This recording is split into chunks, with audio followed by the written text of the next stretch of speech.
Hi friends, అందరికీ నమస్తే అండి. ఈరోజు నేను మీకు కంది మొక్క కోసం చెప్పాలనుకుంటున్నాను. ఆల్రెడీ ఇది మనము లాస్ట్ టైం పోస్ట్ చేసాము. ఇది మళ్ళీ సమ్మర్లో నాకు క్రాపింగ్ స్టార్ట్ అయింది. సో అందుకే మళ్ళీ మీకు షేర్ చేస్తున్నాను ఈ వీడియో అయితే. నేను మొత్తం ప్రూమింగ్ చేసేసానండి. క్రాపింగ్ అయిపోయిన తర్వాత మళ్ళీ సమ్మర్లో మనకి చక్కగా ఫ్లవరింగు, కాతాపూత శుభ్రంగా చక్కగా వచ్చింది. బట్ ఒకటి ఏంటంటే, సమ్మర్లో కూడా ఇంత బాగా కంది మొక్క పెరుగుతుందని నాకైతే తెలియదండి. ఫ్రెండ్స్, మీకు ఎవరైనా తెలిస్తే కనుక నాకు కామెంట్ చేయండి. సో ఇది మనకి సమ్మర్లో కంది చెట్టు మొత్తం ఇలా అయితే ఉందండి. చక్కగా బుషీలాగా ఉంది. మా ఇంటి ముందు చక్కగా ఒక 14 feet అబోవ్ వరకు పెరిగిందండి. చూడడానికి ఒక ఫ్లవర్ బుక్కేలాగా ఉంది. ఎల్లో కలర్లో ఫ్లవర్సు, కంది కాయలు మొత్తం చూడండి ఎంత చక్కగా కాయలు వచ్చాయో.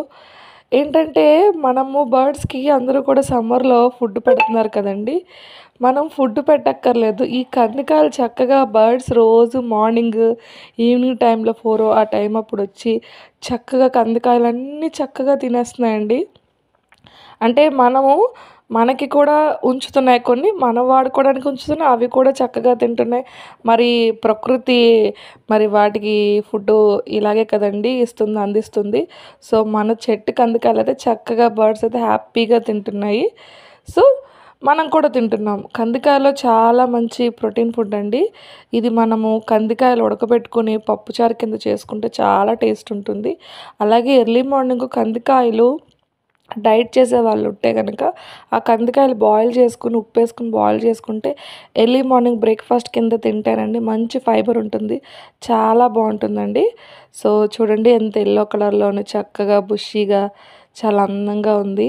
సో మీ అందరికీ షేర్ చేసుకుందాం అనుకుంటున్నాను. సో ఇంకొకటి ఏంటంటే చెప్పాలనుకుంటున్నాను, ఎవరు కూడా కంది చెట్టుని ఒకసారి క్రాపింగ్ అయిపోయిన తర్వాత తీయద్దండి, ఉంచండి. ఉంచినాక బాగా వాటరింగ్ ఇస్తే సరిపోతుందండి. దీనికి మనం ఎంత ఎక్కువ వాటర్ ఇస్తే కనుక అంత చక్కగా కాతాపూత అయితే మనకి ఇస్తుంది. సో నేనైతే తీయలేదండి. చాలామంది మా గార్డెన్ ఫ్రెండ్స్ అయితే పాపం తెలియక తీసేశారు. సో నాకు తెలీదు. సో చెట్టు చూడడానికి అందంగా ఉంది కదా, సో మనకి నీడనిస్తుందనే ఉద్దేశం మీద నేనైతే వదిలేశాను. సో మళ్ళీ నాకు అదేదో గిఫ్ట్ కింద మళ్ళీ చక్కగా కందికాయలు శుభ్రంగా మొత్తం చెట్టు నిండా కాసింది. సో థ్యాంక్ యూ అండి. సో మీ అందరికీ ఈ విషయాన్ని షేర్ చేయాలని చెప్పి వీడియో రూపంలో అయితే ఉంచుకున్నాను. మనకి కందికాయలు దొరకట్లేదు అనుకుంటారు. మనకి నవధాన్యాల్లో కందిపప్పు వస్తుంది కదండి, అది ఒక్క కందికాయ వస్తే జర్మినేట్ అయిపోతే చాలండి, చెట్టు వచ్చేస్తుంది. సో మీరు కూడా వేసుకోండి.